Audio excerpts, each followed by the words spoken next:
Muy buenas, mis queridos hermanos. Les habla el padre Eduardo Álvarez de la parroquia del Yesu en el downtown de Miami, la parroquia más antigua que tiene la ciudad de Miami, fundada en 1896, antes de que Miami fuera una ciudad. Yo soy el párroco, padre Eduardo Álvarez, y quiero hoy, Jueves Santo, hablarles a ustedes de la ceremonia de la última cena, de la ceremonia de la misa que el Santo Padre celebra todos los Jueves Santos. Hoy en día, por la mañana, se celebra una misa, que es la misa de los óleos, pero por la tarde se celebra la misa con la que empieza el Triduo Santo, la famosa llamada misa in cena Domini, en la cena del Señor. Nos mete en la cena del Señor, y en esta celebración se conmemoran tres cosas muy importantes. Se conmemora principalmente el trabajo de los de servicio de los ministros del Señor hoy en día. Se conmemora la gran institución de la Eucaristía, del cuerpo y la sangre de Cristo. Es una pena que en este país de los Estados Unidos solamente el 70% de los católicos, que se llaman así católicos, el 70% de ellos no creen en que Jesús está presente en su cuerpo y en su sangre. Solo un 30% cree en la presencia salvadora del Señor en el cuerpo y en su sangre en la Santa Eucaristía. Hoy se celebra, segundo, se celebra la institución de la Eucaristía, y por último se celebra la consagración del sacerdocio, ese sacerdocio que ha estado tan manchado muchas veces por situaciones tan desecrables en la iglesia, tan desagradables en la iglesia, pero que hay muchos sacerdotes santos y sacerdotes buenos. Hace 2 años la mancha sucia de aquel cardenal McCarrick, que manchó la iglesia con sus pecados y con su gran traición a la iglesia. Jesucristo hoy instituye también el sacerdocio para traernos a nosotros los sacramentos.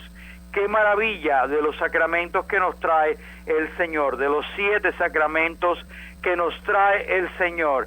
Es una gran maravilla. Pues estas son las 3 fiestas que celebramos hoy.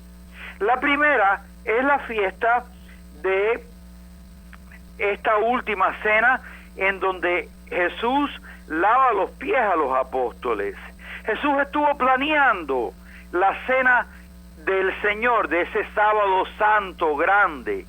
Todos los sábados eran importantes para los judíos, pero este sábado santo, muy importante y solemne, diría yo solemnísimo, es el día de luna llena, del terminar del mes, en donde se celebraba la Pascua del Señor. ¿Qué significa eso de la Pascua del Señor? Los judíos celebraban en este día el paso de Moisés de la esclavitud de los egipcios a la libertad.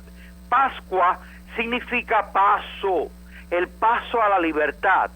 Moisés llevó al pueblo judío de la esclavitud del faraón de Egipto hacia la libertad, hacia esa tierra que, según nos describe el libro del Deuteronomio, mana, leche y miel, y que Moisés guió a su pueblo hasta la libertad allí.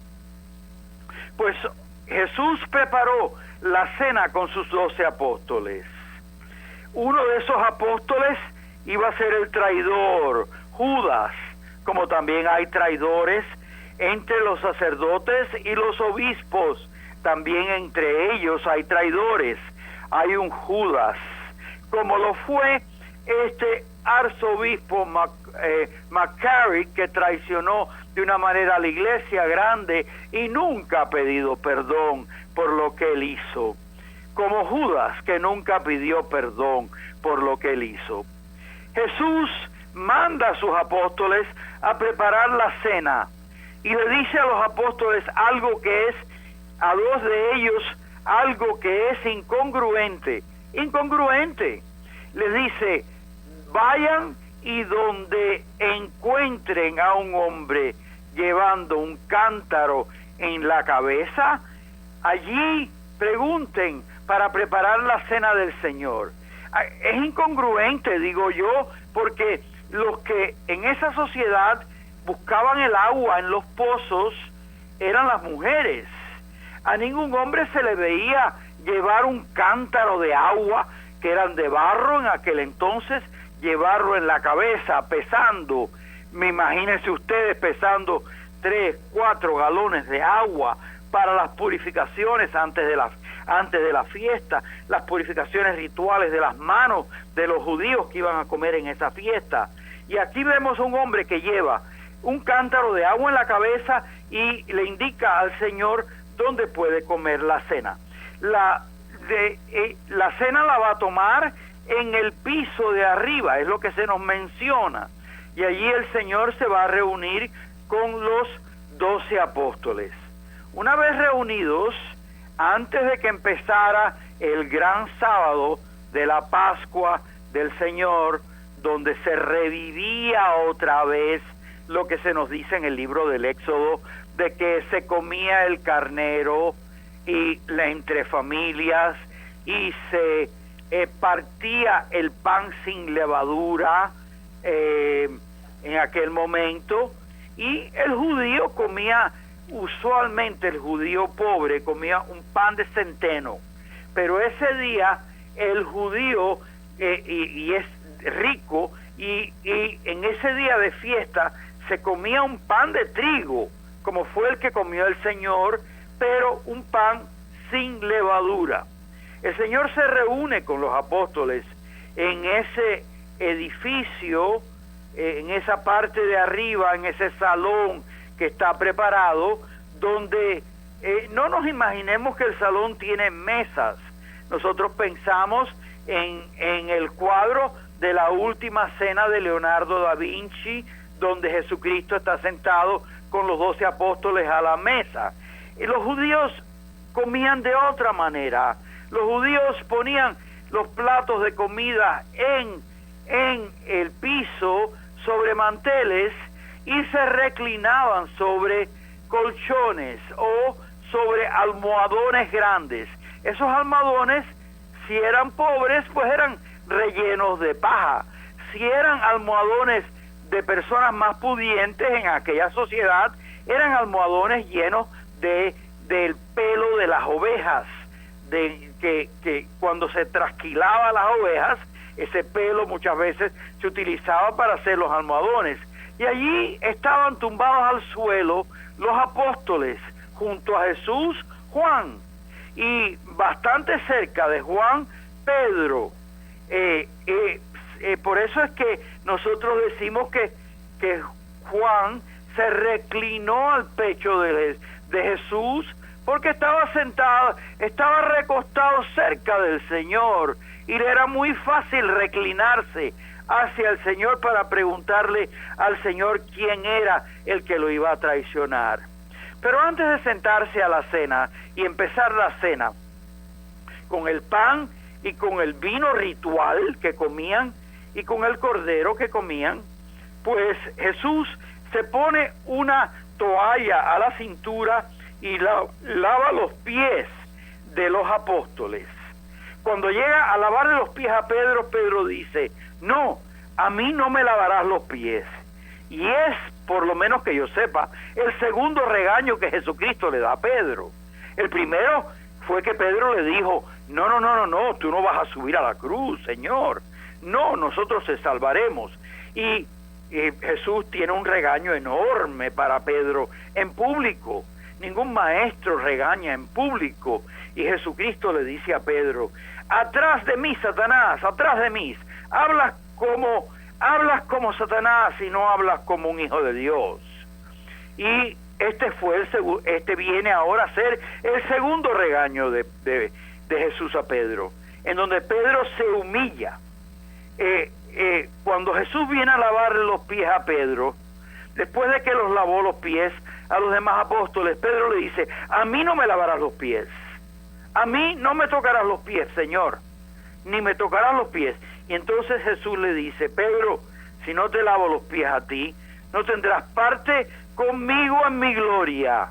Y entonces Pedro se humilla, como Pedro, un hombre obediente, quizás un poco arrogante Pedro en algunas circunstancias, pero tiene un corazón muy grande y sabe bajar la cabeza ante el Señor siempre, como debemos bajar la cabeza nosotros siempre ante el Señor cuando Él nos pida algo. Y Pedro le dice: Señor, mira, no solo los pies, lávame las manos, lávame el cuerpo, lávame la cabeza, lávame lo que quieras de mí, porque tú tienes parte conmigo. Esta es la primera enseñanza de este día de Jueves Santo, el servir a los demás. Jesús mismo lo dice: yo no he venido a ser servido, sino a servir a los demás. Jesús nos lo dice claramente, que si nosotros vamos a ser apóstoles suyos, tenemos que ser servidores suyos. Y nosotros todos tenemos una gran barrera para poder ser servidor de Jesucristo. Somos egoístas. Todos nosotros somos egoístas. Mírate tú a tu interior y ve en tu corazón que eres egoísta. Para ti primero, para ti lo mejor, para ti lo más importante de la casa, para ti la mayor cantidad de dinero, para ti lo mejor. Todos somos egoístas, todos estamos llenos de ese mal que vino por el pecado original a todos los hombres. Y Jesús nos dice: tienen que ser servidores de los demás, como yo les he dado ejemplo. Les he dado ejemplo. La palabra la acentúo porque es importante que tomemos el ejemplo del Señor. El Señor se sienta a la mesa y es una comida ritual la que viene. Hay una serie de copas de vino, de brindis a lo largo de la comida. Hay 5 brindis en la comida, en esa comida de la Pascua, 5 brindis. Y hay un momento en que el pater familias, o sea, el padre de familia, que en este caso es Jesús. Jesús es el líder de este grupo de los 12. El pater familias coge el pan que está tapado porque es un pan sagrado, es un pan sin levadura, porque los judíos no tuvieron tiempo al salir de Egipto de dejar que la levadura fermentase en el pan para hornearlo y que ese pan creciera en el horno como el pan que nosotros comemos. Era un pan finito, como una galleta, como lo que los judíos hoy en día llaman el Mazda bread, el pan Mazda, que es más bien como una galleta saltín, de esas galletas saltines. Era un pan sin levadura, muy sencillo, pero esta vez no hecho de centeno, sino hecho de trigo. Y el pater familias, el jefe de la familia, rompe el pan. Y aquí es donde el Señor hace por primera vez la consagración de su pan, de su cuerpo. Y dicen: tomen y coman, este es mi cuerpo. Nos lo dice claramente: este es mi cuerpo.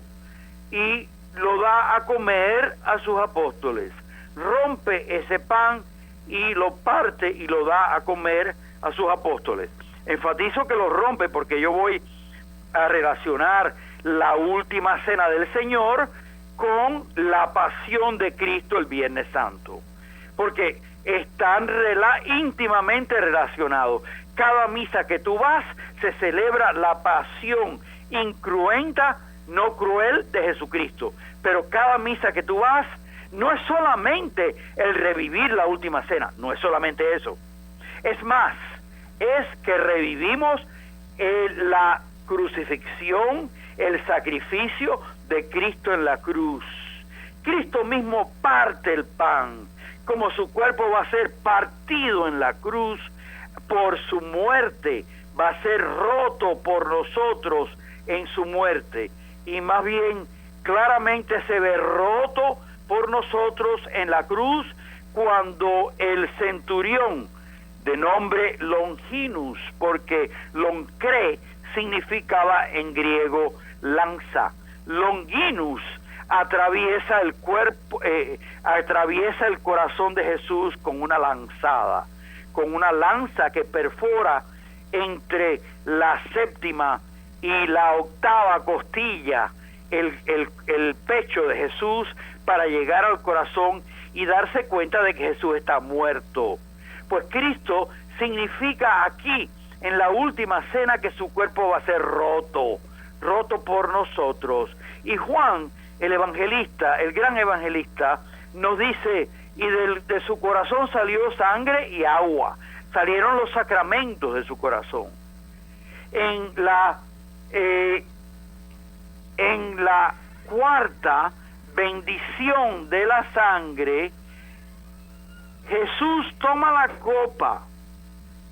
copa o el cáliz, y ese vino de ese cuarto brindis, Jesús lo hace su sangre y brinda con ellos, brinda con los apóstoles, y al tomar en la copa con el vino que era mezclado en agua, mis queridos hermanos, no crean que en aquel entonces los vinos eran de una categoría excelente como hoy en día tenemos, que tenemos vinos de mucho añejo y tenemos vinos que son extremadamente caros. Aquellos vinos en aquel entonces eran vinos que casi eran muy parecidos al vinagre, y los judíos, para suavizar el vinagre, ese vino que era tan avinagrado, le echaban agua. Jesús le echó agua y brindó con ellos, y entonces dijo: este es el cáliz de mi sangre, que será derramado por ustedes para la salvación de todos. Y entonces se les da a tomar de ese cáliz a los apóstoles. De repente, cuando ellos están tomando de ese cáliz, y Judas también ya ha tomado de ese cáliz, Judas se marcha de la última cena. Jesús lo ve marchando de la última cena y le dice: lo que has de hacer, hazlo pronto. Lo que has de hacer, hazlo pronto. Y cuando veo muchas personas que vienen a la misa y no se quedan hasta el final de la misa, me acuerdo mucho de Judas, porque no se quedan hasta el final de la misa.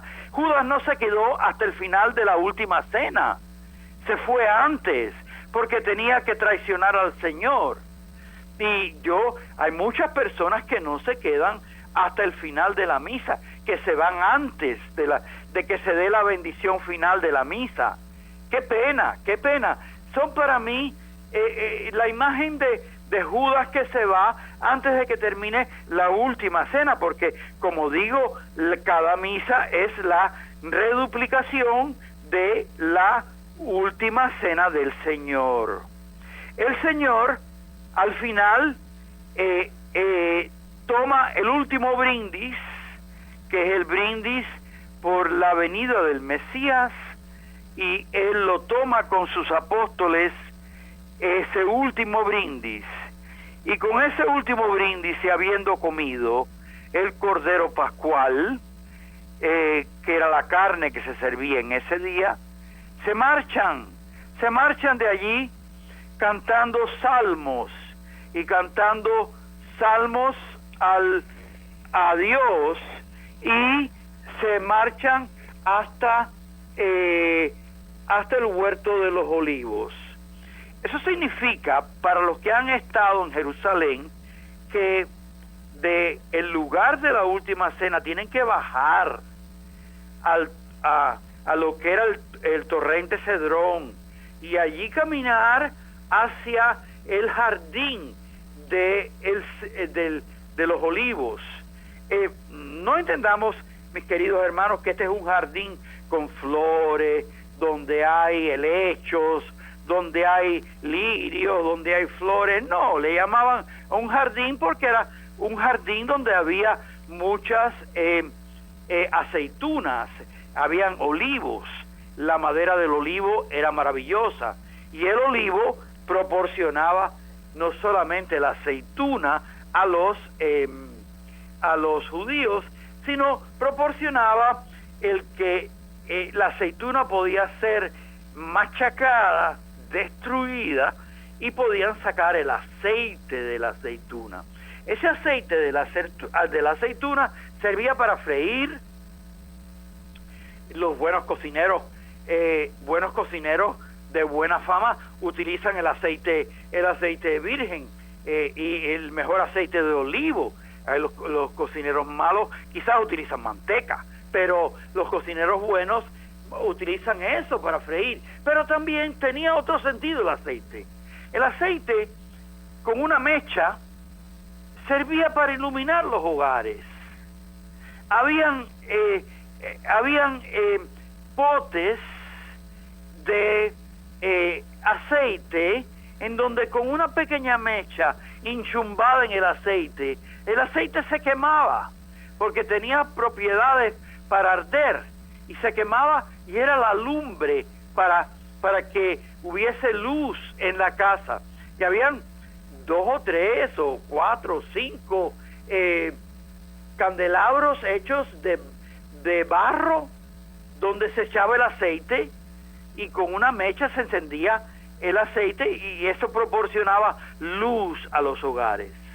Al terminar la última cena, en donde Jesús hace el sentir, nos da a nosotros 3 cosas. Primero, el sentido del servicio. Segundo, el sentido de el pan y el vino, su cuerpo y su sangre, la Eucaristía. Qué mayor regalo.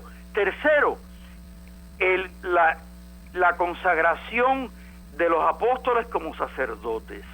Aunque hubo uno que renegó de ese don tan grande, como hoy en día vemos a muchos sacerdotes que han renegado del don de su sacerdocio y lo han dejado, lo han abandonado, no lo han alimentado con el amor de Cristo.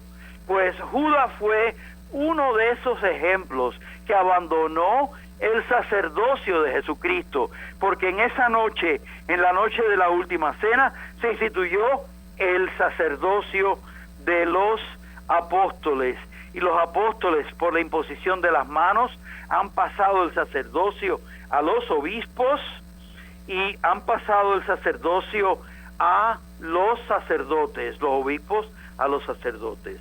Con el favor de Dios, gracias a Dios, tenemos aquí en la Arquidiócesis de Miami un gran arzobispo y un gran obispo auxiliar que dan ejemplo de apóstol de Cristo, de sucesor de los apóstoles de Cristo bueno. Pero ya tenemos, por desgracia, y es lo único que saca la prensa, los Judas que han traicionado a la iglesia y que han embarrado el nombre de la iglesia de muchas maneras pecaminosas, han embarrado a la iglesia. Cuando Jesús sale con los apóstoles de la última cena, de el lugar de la última cena, Jesús sale cantando con los apóstoles los salmos. Yo me pregunto, ¿cómo un hombre que sabía que lo iban a crucificar al día siguiente, que lo iban a matar de una manera tan grave y tan cruel, iba a cantar los salmos del gran rey David, pero se lanzan a caminar por esa cañada que va hacia abajo. Ciertamente la gravedad, si es una gran bola, la gravedad se la llevaría hacia abajo, hasta el suelo, porque es una gran bajada, y después hay una pequeña subida donde está el huerto de los olivos. Judas sabía dónde iba a estar Jesús, por eso es que lo traiciona, porque Jesús es un predicador itinerante y va caminando de un lado al otro, y los judíos y los fariseos y los del Sanedrín de los fariseos no sabían dónde iba a estar Jesús, dónde iba a pasar esa noche Jesús. Ya su suerte estaba echada. Ya Judas había traicionado a Jesús por 30 monedas de plata. Las monedas de plata de los judíos se llamaban shekels, y eran monedas que no tenían ninguna inscripción, ninguna cara de ningún ser humano, porque el judío no permitía en el templo ni en ninguna sinagoga tener ninguna pintura ni escultura de un ser humano no podían, porque iba en contra de uno de los mandamientos, como ellos lo entendían estrictamente en aquel momento. Por lo tanto, esas monedas que le entregan a Judas son 30 monedas shekels, que era la moneda judía, y Judas la coge. Judas se da cuenta de su traición y se ahorca, no encontró la misericordia del Señor para poder ir adelante. Yo quisiera, mis queridos hermanos, yo no sé cuánto tiempo me queda de este programa, pero irnos ahora a la crucifixión. Vámonos ahora al Monte Calvario. Vámonos a salir de el lugar de la última cena y vámonos a ir al Monte Calvario, donde Jesús está colgado de la cruz. Primero de todo, yo quisiera explicar que los ajusticiados por los romanos tenían que cargar la madera horizontal de la cruz, que se llama el patibulum, así se llama, porque quiere decir, era un madero gordo, muy fuerte, muy pesado, y patere en latín, que significa cerrar, o sea, era el madero que cerraba las puertas de las grandes villas romanas, el madero que cerraba las puertas de las villas romanas. Aquí yo tengo conmigo, escuchándome, a una señora que es un poquito mayor que yo, que ella vio en su juventud que las casas, además de tener una pequeña cerradura pequeña, le ponían por detrás una gran madera para cerrar la entrada principal de la casa. Eso es lo que los romanos llamaban patibulum, y eso es lo que carga a Cristo hasta el Monte Calvario, porque en el Monte Calvario está la madera vertical donde está clavada al suelo, posiblemente haya sido utilizada para otras ejecuciones, y Cristo lleva en sus hombros el patibulum, la madera horizontal, que es la que va cargando él en los hombros. Y en la sábana santa vemos que los hombros de Jesucristo están lacerados porque cargó el patíbulo, y eso era un madero duro. Cristo cae 3 veces, según la tradición, al suelo, cargando ese madero pesado y duro. Entonces, al llegar al Monte Calvario, los soldados que acompañaban a Jesús lo clavan no en las manos. Los médicos han dicho que las manos era imposible aguantar el peso de un humano en la cruz, y hay personas, Jesucristo no sería un hombre muy corpulento. Hoy en día vemos personas de grande sobrepeso y que no aguantarían las manos. Jesucristo es clavado en la muñeca, donde se unen los dos huesos de la muñeca. Ahí hay un cartílago enorme, muy fuerte, y ese cartílago impediría que el clavo se saliera de la muñeca. Jesús es clavado y entonces levantado como una bandera para poner el madero horizontal arriba, formando una T.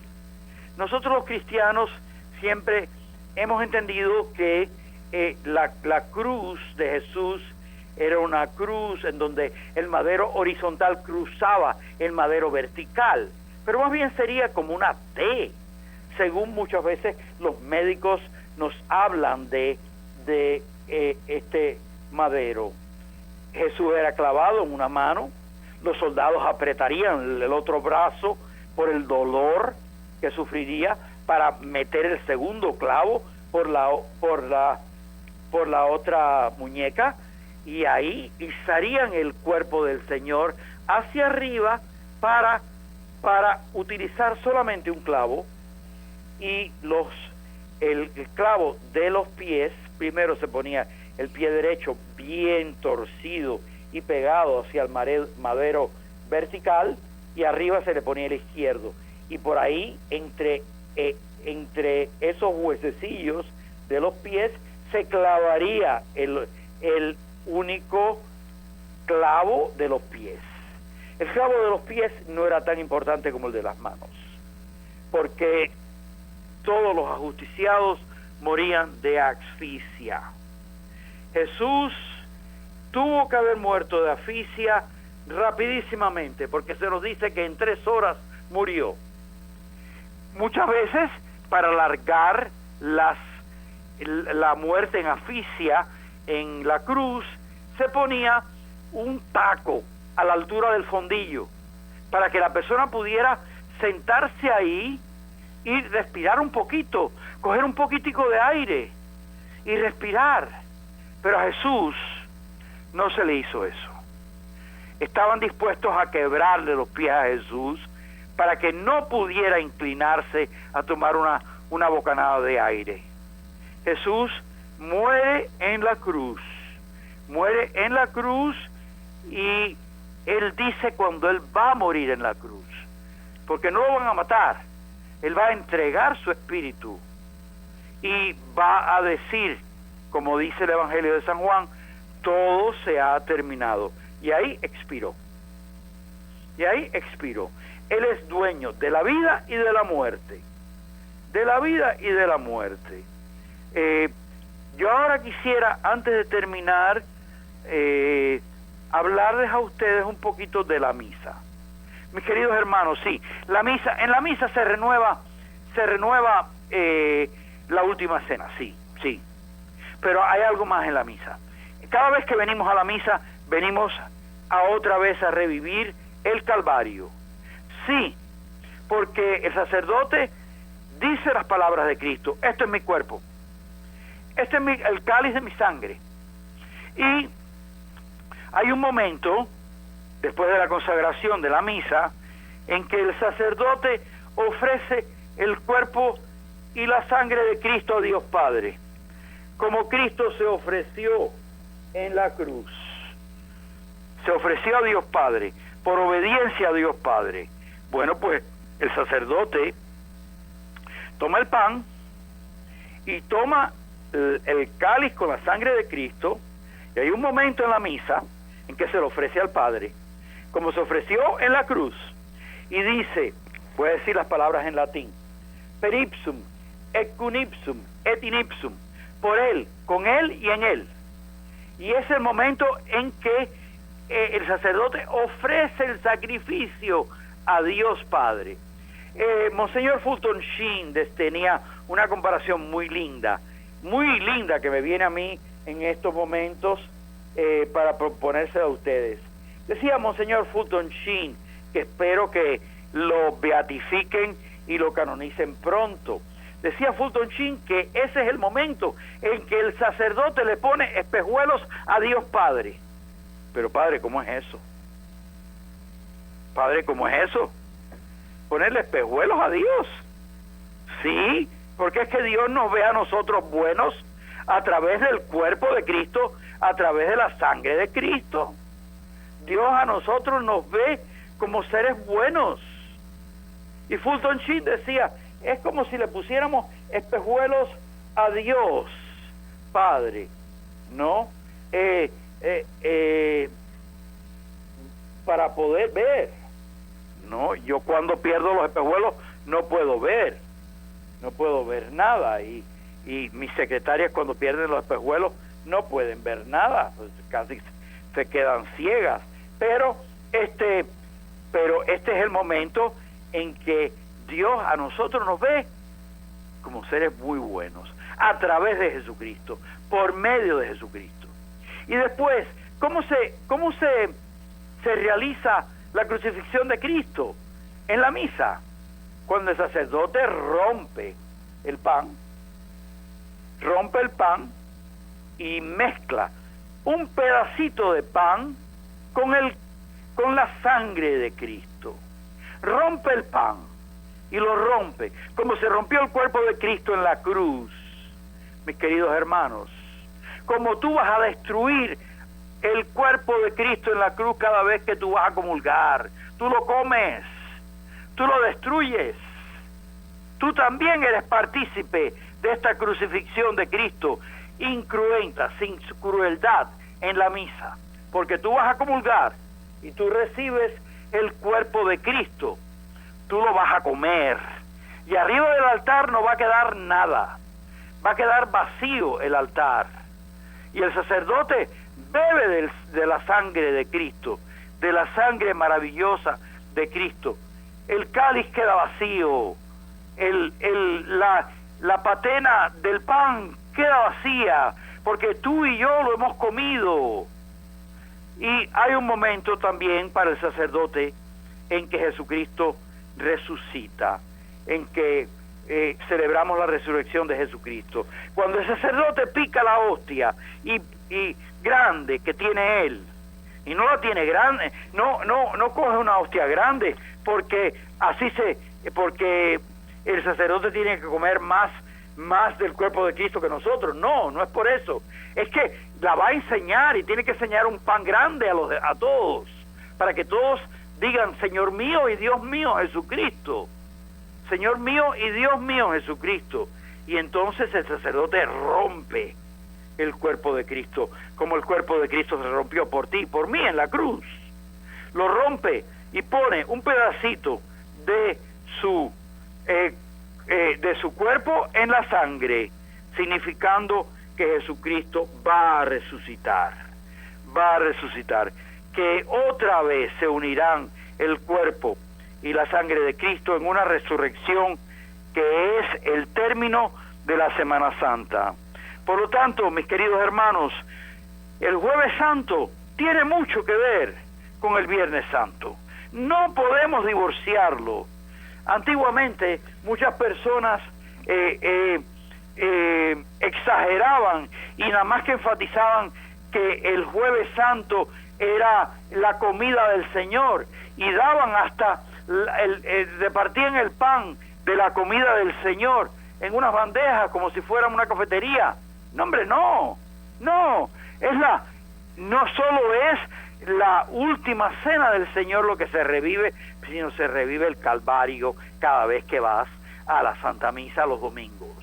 Así que acércate al Calvario, acércate a la Santa Misa, y por favor, no seas como Judas, que la deja a la mitad y te vas a ir sin lo más preciado.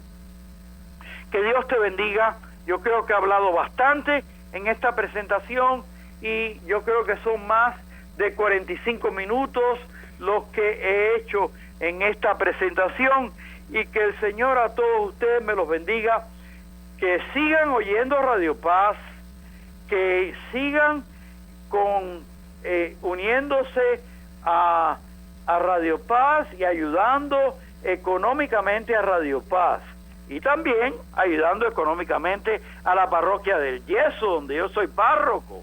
¿Cómo no van a ayudarme ustedes a mí también? Que Dios los bendiga. Vamos a rezar un Ave María a la Virgen de los Dolores, a la Virgen Dolorosa. Dios te salve María, llena eres de gracia, el Señor es contigo. Bendita tú eres entre todas las mujeres, bendito es el fruto de tu vientre Jesús. Santa María, Madre de Dios, ruega por nosotros pecadores, ahora y en la hora de nuestra muerte. Amén. Mis queridos hermanos, acuérdense de la Virgen María. No hay nada más doloroso para una mujer que perder un hijo. Y María perdió a su hijo bueno, Jesucristo. Que la Virgen les acompañe en estos días y yo le doy mi bendición en el nombre del Padre y del Hijo y del Espíritu Santo. Amén. Les habló el Padre Eduardo Álvarez de la parroquia del Jesús en el downtown de Miami. Dios les bendiga.